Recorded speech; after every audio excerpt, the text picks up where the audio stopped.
ఈ ఏడాది Sankranti కానుగ్గా pan India స్థాయిలో విడుదలైన హనుమాన్ అఖండ విజయాన్ని అందుకుంది.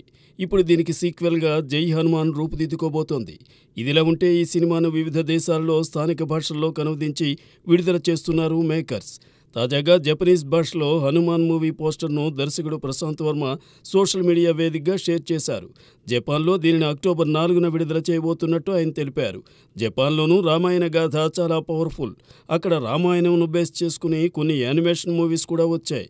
ఈ నేపథ్యంలో హనుమాన్ ఫీచర్ ఫిల్మ్కు మంచి ఆదరణ లభిస్తుందనే విశ్వాసాన్ని దర్శక నిర్మాతలు వ్యక్తం చేస్తున్నారు. గ్లామర్ హీరోయిన్ ఆదా శర్మ ఇప్పుడు అర్థవంతమైన సినిమాలపై దృష్టి పెట్టింది. కేరళ స్టోరీతో జాతీయ స్థాయిలో అందరి దృష్టిని ఆకట్టుకున్న ఆదా శర్మ ఆ తరువాత బస్తర్ మూవీలో మహిళా నక్సలైట్గా నటించింది. తాజాగా ఆమె రీటా సన్యాల్ అనే వెబ్ సిరీస్లో నటిస్తోంది. ఇలాంటి పాత్ర చేయాలని ఎంతో కాలంగా ఎదురు చూస్తున్నానని, ఆ కోరిక ఇప్పటికి తీరిందని ఆదా శర్మ తెలిపింది. డిటెక్టివ్ను తలపించే లాయర్ పాత్రను ఈ వెబ్ సిరీస్లో ఆదా శర్మ పోషిస్తోంది.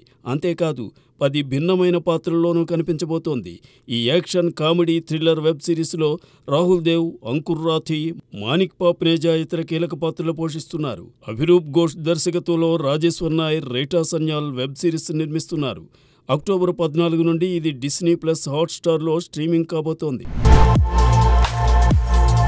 తారాజువుల చిత్రసీమలోకి దూసుకొచ్చిన పూజా హెగ్డే 2 ఏళ్ల క్రితం తన కెరీర్లోనే అత్యధికంగా 3 భాషల్లో 5 చిత్రాల్లో నటించింది.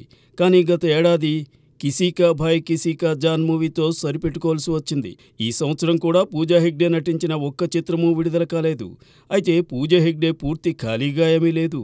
ఆమె ఖాతాలో దేవ, కాంచన వంటి సినిమాలు ఉన్నాయి. ఇక తాజాగా సూర్య నటిస్తున్న 44వ చిత్రం షూటింగ్ను పూజా హెగ్డే పూర్తి చేసింది.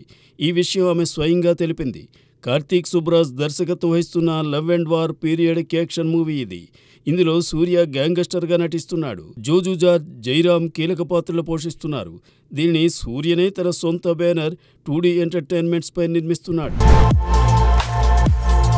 తెలుగు సంగీతాభిమానులకు తమిళనాడు ముఖ్యమంత్రి ఎంకే స్టాలిన్ స్వర్గీయ బాలసుబ్రహ్మణ్యం వర్ధంతి సందర్భంగా ఓ శుభవార్తను అందించారు. చెన్నై నుంగుంబాకంలోని కామ్దార్ నగర్ మొదటి వీధికి ఎస్పీ బాలసుబ్రహ్మణ్యం పేరు పెడుతూ ఉత్తర్వులను జారీ చేశారు. కొద్ది రోజుల క్రితమే బాలు తనయుడు ఎస్పీ చరణ్ ఈ విషయమై స్టాలిన్కు ఓ వినతి పత్రాన్ని అందించారు. దాన్ని పరిశీలించిన స్టాలిన్ వెంటనే ఉత్తర్వులను జారీ చేయడం విశేషం. ఎస్పీబీ భౌతికంగా మన మధ్య లేకపోయినా వివిధ భాషల్లో ఆయన పాడిన పాటల ద్వారా అభిమానుల మనసుల్లో చిరంజీవిగా సుస్థిర స్థానం సంపాదించారని ఈ సందర్భంగా స్టాలిన్ కొనియాడారు.